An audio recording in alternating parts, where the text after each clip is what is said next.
Bonjour, je suis Franck Séguinier, exploitant au GAIC de Velle, situé à Montigny-en-Morvan. Nous exploitons 280 hectares et réalisons 160 vélages. L'essentiel de notre exploitation est en prairie naturelle, 257 hectares.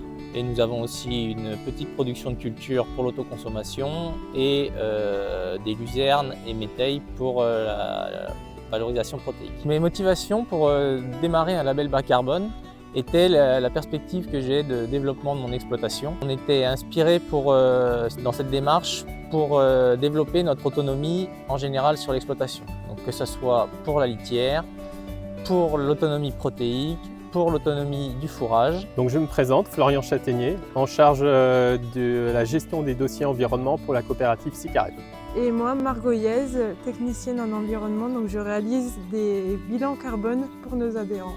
Concrètement, comment ça se passe un dossier label bas carbone? Nous allons élaborer avec l'éleveur un diagnostic initial où on va aller chercher 150 critères, notamment quantité d'aliments achetés et sur ces surfaces.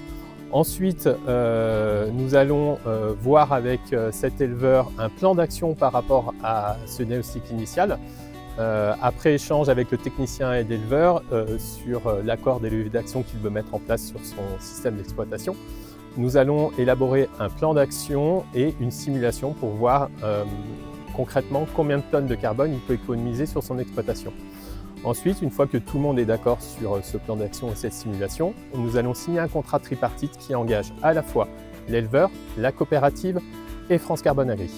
Ensuite, nous allons faire un suivi technique sur 5 ans.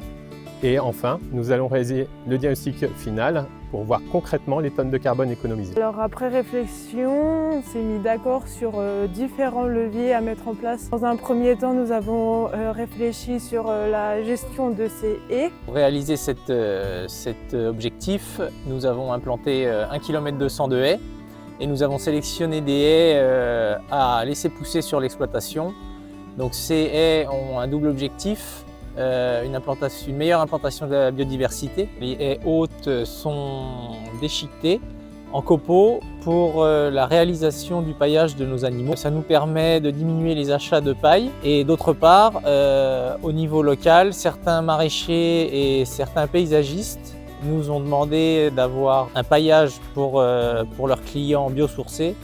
Et donc ça nous permet une valorisation directe et locale de la matière du bois déchiqueté. Ensuite, on a réfléchi sur le côté alimentaire pour en fait chercher à mieux valoriser l'herbe, gagner en fait en autonomie protéique, donc comme ça il aura du fourrage de meilleure qualité. En optimisant notre production d'herbe et de protéines sur l'exploitation, on a diminué significativement les apports de concentré sur notre cheptel et donc cette diminution et de concentré et donc d'intrants extérieurs qui n'étaient pas produits sur l'exploitation a permis une réduction significative du carbone. Et enfin, on s'est interrogé sur la mise en place du semi-direct. Le semi-direct, c'est une technique qui consiste à semer sans travailler le sol.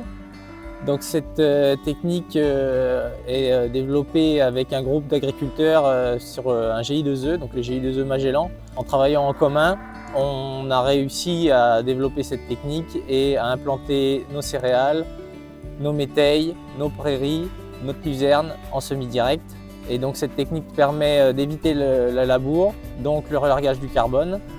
Et n'ayant qu'un seul passage dans la parcelle, on a une diminution d'émissions et de consommation de carburant.